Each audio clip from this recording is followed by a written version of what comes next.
Hello, everyone, and welcome to Archaeoviking. Today is going to be the first time in a while that I'm doing a video on archaeology related to my religion of Germanic heathenry. The subject of today's video is the archaeology of elves, dwarves, and fairies in medieval Northern Europe and Scandinavia. Now, I'm sure when we in the modern world hear the phrases elves, dwarves, and fairies, we tend to think of how these figures are in popular culture. Say, for example, with elves, you might think of, say, Legolas from the Lord of the Rings franchise, um, or Drizzt Do'Urden from the D&D Forgotten Realms franchise. When it comes to dwarves, you might think of Gimli again from the Lord of the Rings franchise, or you might think of the Mountain Dwarves again from the D&D Forgotten Realms franchise. And with fairies, you might think of, say, Tinkerbell from Peter Pan, or, and this probably dates me a little bit, or you might think of uh, Oberon and Titania from the 1990s Gargoyle cartoon. And of course, none of these are incorrect ways to view these figures. However, these are sort of the final evolutions of elves, dwarves, and fairies, um, the final stages of an evolution that actually took place over the course of centuries and millennia. So, in order to better understand how elves, dwarves, and fairies uh, became how we think of them now in popular culture, we need to go back a little bit in time to get a better look at the broader picture. Starting with the archaeological evidence of elves from the Mesolithic to the migration periods of Scandinavia, roughly 9000 BCE to 550 CE. Starting by looking at a chapter titled On the Archaeology of Elves by Joachim Golden in the book Cognitive Archaeology, Mind Ethnography, and the Past in South Africa and Beyond. Now, I do want to preface this by stating that for a little bit, the next couple of sections are going to not necessarily seem like they connect to elves, dwarves, and fairies. However, I promise you they do. Just bear with me and be patient.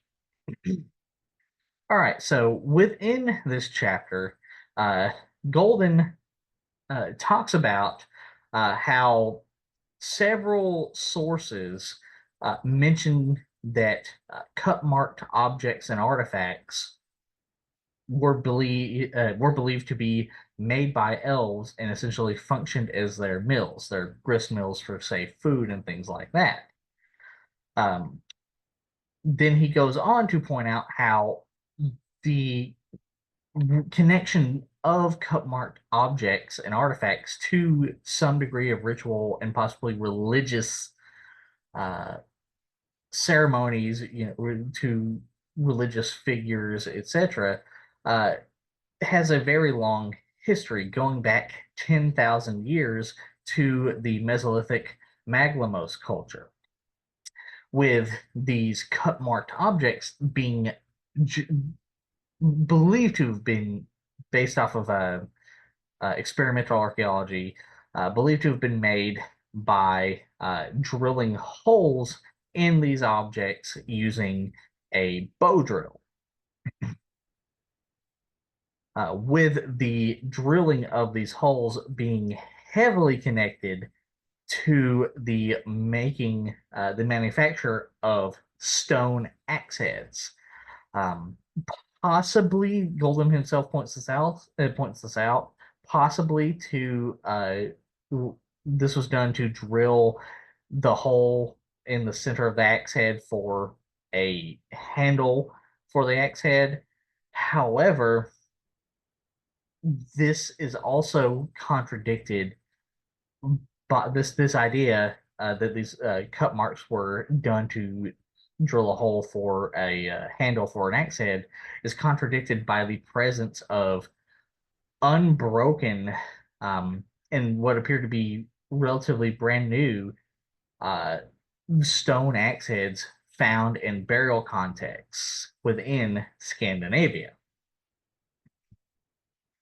But we can actually take this a step further. Golden points out how this was actually a later evolution of the religious and ritual connection to and spiritual connection to cut marked artifacts, with actually during the for example, during the Neolithic period, uh, ritual and religious practices connected to cut marked objects were actually mostly connected to uh, putting to drilling cut marks into pre-existing megaliths and stone monuments and stone slabs. Then, as over time, as Scandinavia went into the early and late Bronze Age, is when we begin to see the interment of Mesolithic stone axe heads with cut marks on them into, the interment into burials.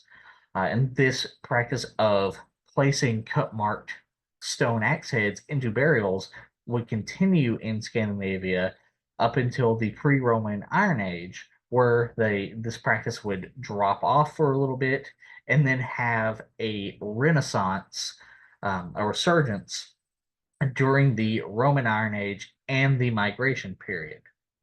And then it would completely drop off again permanently during the Merovingian period of Scandinavia, also known as the Vendel period, and the Viking Age. But this is not the only thing we need to look at during the Mesolithic and the Bronze Age. We also need to take a look at the evidence for the possible belief that blacksmiths were mystical or viewed as mystical during the Northern European Bronze Age, roughly 2300 to 500 BCE. And with this, we again turn to Jakob Golden, uh, specifically his chapter titled Rethinking Bronze Age Cosmology, a Northern European Perspective, in the Oxford Handbook of the European Bronze Age. In this chapter, Golden hypothesizes that blacksmiths during the Northern European Bronze Age were viewed as some sort of mystical middlemen between the material world and the spiritual world. He points out that evidence for this is, well, for one thing, it's based off of the smith's ability to shape things such as, say, raw copper and tin, as well as flint, also known as chert, and quartz, and things such as that, into new objects. Obviously, as blacksmiths, this was heavily focused on the reshaping of copper and tin into bronze objects such as bronze razors, axe heads, and swords, which makes sense because being that this was a relatively new technology in Scandinavia at the time and Northern Europe at the time, if you didn't know at the time, if you didn't know how the process goes from taking raw copper and tin and into shaping that into, say, bronze objects, bronze axe heads, that might indeed seem in a lot of ways like magic. Uh, and then this is further backed up by one, the fact that the works of smiths were used to express status, gender, and rank and identity in the Bronze Age, as well as the fact that oftentimes workshops of blacksmiths were situated at confidential places associated with death and transformation, such as burial grounds, cult houses, and even possibly oftentimes behind wooden palisades. Furthermore, rock art connected to blacksmiths and bronze objects were produced as integrated parts of death ceremonies and rituals. Um, Furthermore, during the Bronze Age, as well, and also in later periods, which we'll talk about in a minute, blacksmiths were in many ways feared in some societies. Also, they were privileged in others. Um, and they, may have they were sort of viewed as mysterious, again, mystical people due to their oftentimes the practices of oftentimes traveling as tradesmen, uh, being traveling smiths, as well as traveling specialists and artisans, who again were uh, essentially, I don't want to say venerated, but they were believed to be mystical based off of their way to, of course, reshape tin and copper into bronze objects. But it didn't just stop there. They were also um, viewed as mystical and magical for their ability to reshape soapstone objects into soapstone molds, as well as their ability to take and reshape and utilize quartz, a mineral that was oftentimes viewed to have mystical properties within itself, with many of these smiths having uh, sort of monopolies in a way on quartz quarries. All right, now we will go and take a look at elves and dwarves in the early medieval period, roughly 476 to 1066 CE. So, again, we turn back to the chapter Archaeology of Elves by Joachim Golden, where he points out that the earliest mention, or the possible earliest mention of elves can be found on um, I believe it's a bronze bracketi, uh, bronze pendant, if you will, from Norway that mentions in runic script mentions a phrase elfi or elves, uh, with this bracketi being dated to around 600 CE. Uh, and again, you can see that interpretation here, talking about an elf. And in fact, also the bracketi also talks about an elf woman, with again the bracketi being believed to have been dated to around between 600 CE, possibly a little bit earlier during the migration period, 450 to 540 CE, which would be contemporaneous with the poem or the earliest versions of the Anglo Saxon poem Beowulf.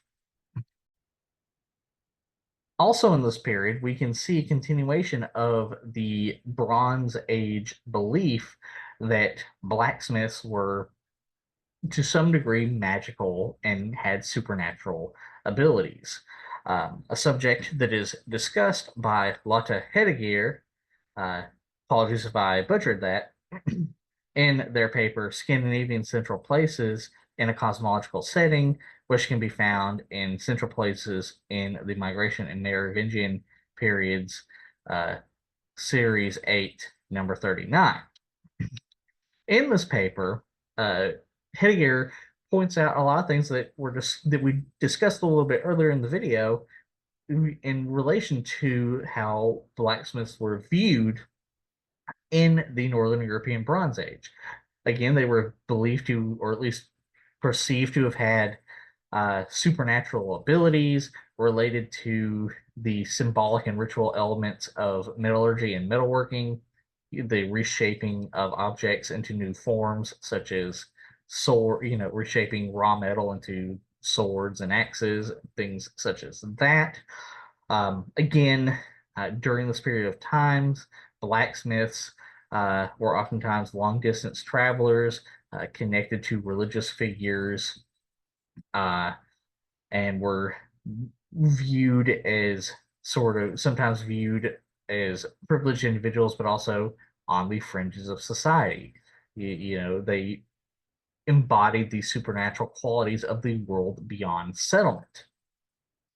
And then Heidegger connects this idea uh, of the magical blacksmith during both the Northern European Bronze Age and primarily the early medieval period with the existence of magical blacksmiths in the Old Norse sagas and Eddas, such as the Poetic Edda and the Prose Edda. And of course, these magical smiths within the Poetic Edda and Prose Edda, as well as the sagas, often took the form of dwarves, who forged mythological items that included but were not limited to items such as Thor's hammer Mjolnir, Odin's spear Gungnir, Freya's necklace Brisingamen, among others. Uh, Swords such as Daneslith and Tyrfing, as well as the cursed ring of Andvari. And here are my sources for all that information.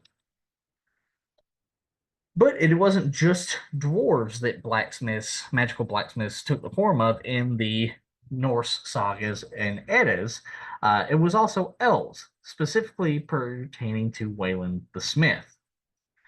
So Weyland the Smith was a mythological blacksmith, mentioned in multiple different sagas and romantic literature across Europe.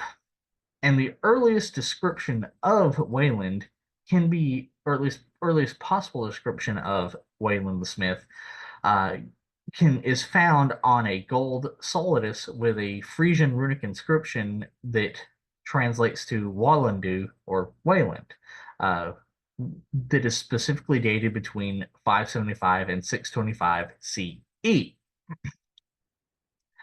And then in the Old Norse sources, Eddas, and sagas, uh, Weyland the Smith is specifically called a king of the elves, uh, and is also connected to other magical blacksmiths, such as Rain the Smith from the Volsunga saga, who himself was a magical individual who could shapeshift and was oftentimes a trickster and things like that. Uh, Furthermore, this family, the connection between Wayland the Smith and Rain the Smith, uh, seem to have had no women present in their family, neither mother nor sister nor wife, and no female children. Uh, with Wayland and Rain specifically being strangers among humans and appear to be liminal figures who partly belong to the world outside. Seeing a continued connection here. Weyland the Smith is then also further depicted in Anglo Saxon and other European art, nor early medieval European art, such as the Anglo Saxon Frank's casket. And then, much like the dwarves from the sagas and the Eddas, Weyland the Smith is connected to the forging of a variety of different mythological objects. He is described as the one who forged Beowulf's mail coat. He forged the Germanic swords Grom, Grom being the sword of Sigurd from Volsung Saga, and Siegfried from the Nibelung. Uh, Grom is also called Balmung. And he is, and Wayland Smith is also the one who's described to have forged Mumung, the magical sword of Dietrich von Bern. He's described to have forged Thorstein's magic ring from the saga of Thorstein.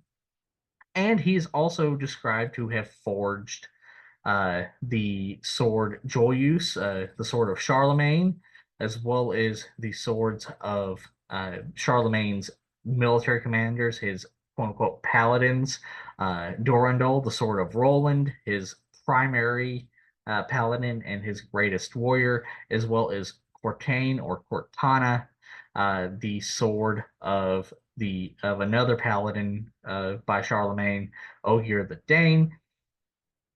And one could argue probably the rest of the swords for the rest of Charlemagne's 12 paladins.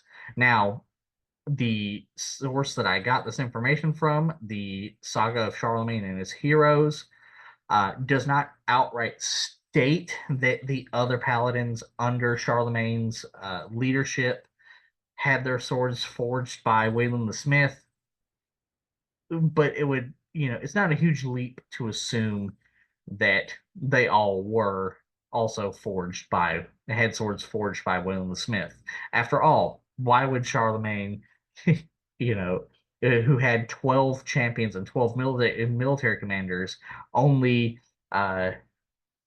pay for the forging of of three swords, one for himself and then two for only two of his 12 paladins. Doesn't really make sense. But regardless uh, of that probability, um, it is still very clear that these swords are believed to have been magical and believed to have been forged by a magical elven smith by the name of Weyland the Smith. Then, during this period, we can also see uh, a connection between dwarves and elves in Anglo-Saxon and medieval Scandinavian medical texts. Specifically, a connection to things known as Alpschuss, elf shot, and Dvergskot, or dwarf shot.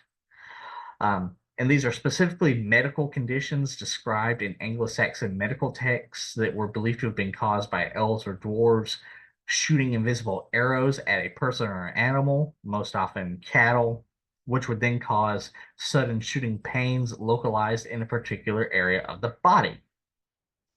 Uh, Illnesses attributed to elf and dwarf shot included things such as hives, colic, rosacea, as well as staggers in the sheep. Elf shot and dwarf shot were also believed to have caused madness and epilepsy, with epileptics being called elfie, and mentally ill individuals simply being called dwerg or dwarf. Remedies for elf shot and dwarf shot included fumigation with incense, the rubbing of herbal salves on the forehead and eyes, as well as the making of the sign of the cross. Items used to combat elf shot and dwarf shot included herbs such as bishopwort, fennel, lupin, lichen, as well as various types of incense. And then also they would use holy water to combat elf and dwarf shot. And here are the sources I used to get that information. But these were not the only remedies for elf and dwarf shot. For this, if we again turn to On the Archaeology of Elves and Dwarves, where Golden points out how there were some remedies for elf and dwarf shot that were specifically based around the crafting of enchanted dolls to cure elf and dwarf shot, with these dolls consisting of cuttings from the afflicted individual's nails and hair, as well as a piece of cloth from their clothes, with the cloth ideally including a cross-shaped seam. And then the magical doll would be sometimes created around a stick from a rowan tree, which had great magical significance in folklore. Furthermore, the doll would be enhanced by adding bits of sacred items, such as, say, altar cloth from a church, pieces of a holy cross, iron chips from church keys, or from a church bell, or even a piece of cloth from a vicar's robe, all of which were considered very effective um, uh, items to combat elf and dwarf shot, though only if they were stolen and taken without anyone knowing about it. Then, after these dolls were constructed, um, an individual, usually a knowledgeable old woman, would perform a ritual at dusk on a Thursday, going to the place where it was believed that the sick individual had upset elves or dwarves, where they would then recite a magical chant. And then sometimes they would throw the doll diagonally back over the left shoulder onto cup marked objects while the chant was being recited. If this ritual proved ineffective, it would be repeated and carried out over 3 days in a row. And if that did not help, then it should be repeated at 3 locations in the vicinity, at places where elves were known to dwell, um, for another 3 weeks in a row. Then, in terms of animals, they would tie and hang these dolls around animals' necks to suck up and absorb the sickness from the animal, as well as to provide a shield against external threats. Uh, but again, this was not the only uh, remedy. Uh, Other remedies can include making powders from cup marked objects. Um, uh, for the consumption and the belief that it would strengthen a sick person who had been afflicted by uh, elves and elfshot. Um, Elves were also believed to appear at places other than cup marked areas, such as lakes, trees, springs, and meadows, and things such as that, where rituals such as the throwing of, the reciting of the magical chant and the throwing of the uh, magical dolls could also take place, uh, as well as other ritual paraphernalia could be used, such as uh, pins, nails, coins, buttons, quartz stones, and again, dolls. We can actually see an outline of these ritual objects being given and offered to elves to cure and prevent elf shot and dwarf shot here in these graphs here, where you can see, things like magical chants, offering pins, offering coins, making stone powder, etc., with the goals of these objects being things such as searching for lost animals, curing diseases, curing child rashes, etc. But it wasn't just all bad. Sometimes it was also offering for, say, success, and sometimes the reason for the offering of these objects wasn't very clear. Another thing that we can see in the early medieval period is the connection between elves and dwarves and the dead. In terms of elves, we can see this connection in skaldic poems such as Verses of an Eastern Journey, which mentions a blot or religious ritual dedicated to the elves and ancestors, with the ritual itself being specifically called Alphablot. Also, during this period of time, some Northern European beliefs stated that individuals who were good in life could transition into elves in the afterlife, such as Olaf Gudrunson, who is called Olaf Gerstad Alf, or the Gerstad Elf, after death, and Halfdan Hvitven, who was mourned as the elf with the breastplate. And in terms of dwarves, we can see the connection between dwarves and the dead. One in the Prose Edda, where the dwarves are described as being the ones who constructed the gates to Hell's realm, the afterlife. In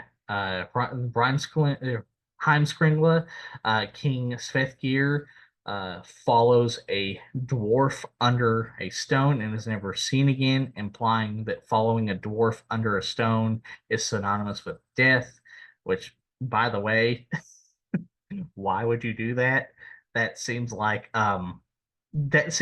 something that we would see in a horror movie and be like yelling to the person in the horror movie, "Don't go in there," But anyways, then and also in the Courtier's Trifles, Britain King Herla and his warriors are lured into the realm of the dead by a dwarf, where they then become part of the mythical wild hunt.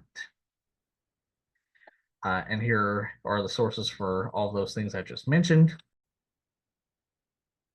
And we can actually see the connection, say, between dwarves and the dead in the archaeological landscape, such as the megalithic chambered tomb on the island of Hoy in Orkney, Scotland, which is known as the Dwarfy Stane. Again, very much attesting to a uh, belief that dwarves are and elves by proxy are connected to the dead. Now, as an archaeologist, I personally would, of course, go into uh, this right here, as it is a chambered tomb and therefore an archaeological site. However, during the early medieval period, why would you follow a dwarf or an elf if you saw them standing out beside here? Again, heavy horror movie vibes. Then we can also see a connection of between dwarves and elves uh, as fairies. Uh, Specifically with individuals such as Alberon, also known as Alberic, who is described in medieval romantic literature as a dwarf who rules over the other world, rules over sprites and fairies, and in romantic literature such as the Battle of Locquefer, um, Oberon, also known as Alberic, is presented as the brother of other fairy kings such as Picolet, who rules over fairies, such as the father of the Cath Palug. And yes, I know that had a G sound in it. It's Welsh. Welsh and Gaelic and other uh, British languages have weird pronunciations. Sue me. Anyways, but the father of Cath Palug, who was slain by King Arthur. And here are my sources for all that information here. And then we can also see this again with Weyland the Smith, who is described as the Prince of Elves in the Poetic Edda, and in the Romantic poem, the Romantic literature known as the Battle of Ravenna. Weyland the Smith is described as being a descendant of a water sprite named Washilt. Uh, and then also, Weyland the Smith is associated with the Neolithic long barrow near the Uffington White Horse, with the long barrow believed to be the magical smithy of Weyland. And here's that long barrow here, and here's the Uffington White Horse. There is also a heavy connection between elves and fairy rings, which again we return to on the Archaeology of Elves by Joachim Goldham, who talks about how natural features such as the more commonly known formations known as fairy rings, which are circular mushroom formations, uh, as well as see here, as well as various species of grass uh, that would oftentimes grow in the shape of a circle, as well as circular traces from mating roe deer, all being connected to elves and fairies and being described as being made by elves and fairies. Other examples of this can also include uh, ring formations that were interpreted as traces of elf dances. However, these were probably just the leftover impressions of of harvesting hay to make hay bales, as you can see here. Sometimes, uh, uh, sometimes the simplest solution is the correct solution. Then we can also see continuation of these elf, dwarf, and fairy beliefs from the early medieval period into the early modern period within early modern Northern European folklore, such as, and again, we return to Archaeology of the Elves by Joachim Golden, such as the leaving of coins and offerings at sites associated with elves, which itself has a fairly long history, as you can see here in this graph here. Coins found at cup marked artifacts and megalithic sites have been dated to as far back as 1644 CE. Uh, and then also found at these sites were, again, those magical dolls used to cure elf and dwarf shot, as well as um, uh, flint, also known as chert artifacts, though these were probably just from the Mesolithic and Neolithic periods themselves rather than being deposited there uh, during the early modern period. Because, of course, many of these megalithic sites were from the Mesolithic and Neolithic periods. And again, we can see the very long history of leaving coins as offerings at cup marked artifacts and megaliths that were connected to elves here and here. Then in terms of folklore, we see during the early modern period of Northern Europe, we begin to see dwarves being conflated with beings such as fauns and kobolds. Uh, Elves become associated with fairies such as brownies and small insect winged fairies called alvor. Uh, Meanwhile, Alberon, also known as Alberic, would gradually be transformed into the king of the silly court of fairies, Oberon, who is most famous from uh, Midsummer's Night, the play Midsummer Night's Dreams.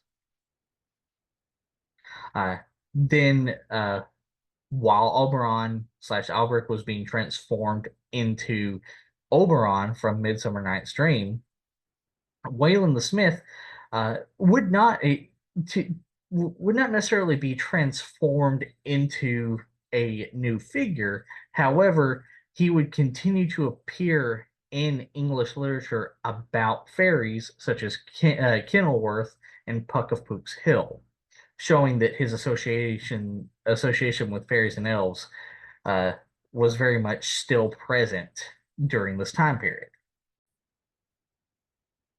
Okay, so now this brings us to our concluding remarks and our concluding thoughts. So, after looking at all of this information and all the archaeological evidence, it is clear that elves, dwarves, and fairies share a long cultural and religious history in Northern Europe,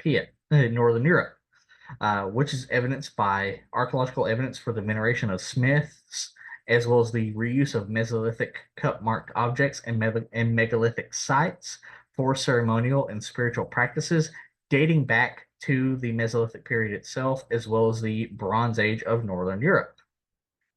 The connection between elves and dwarves and the act of smithing is continued from the Northern European Bronze Age into medieval European sources, where both elves and dwarves are responsible for forging mythical weapons used by legendary heroes and deities.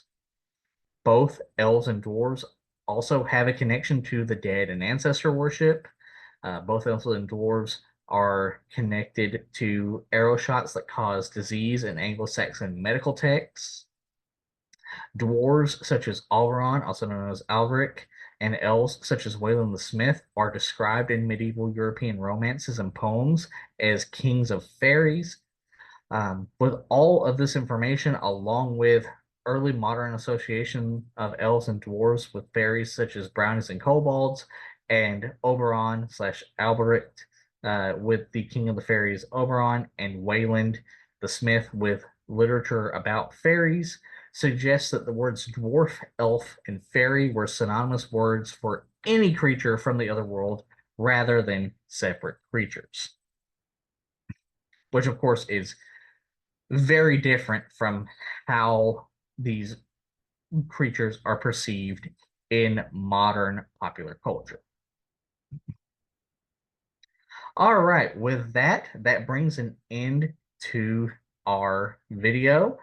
Um, I hope you all enjoyed this video and enjoyed learning about the early mythological conceptions of elves and dwarves. Uh, if you would like me to cover any of the subjects that I mentioned in the video in greater detail in later videos, please feel free to leave a comment in the comment section. And remember to like, share, and subscribe. And I hope you all have a good day.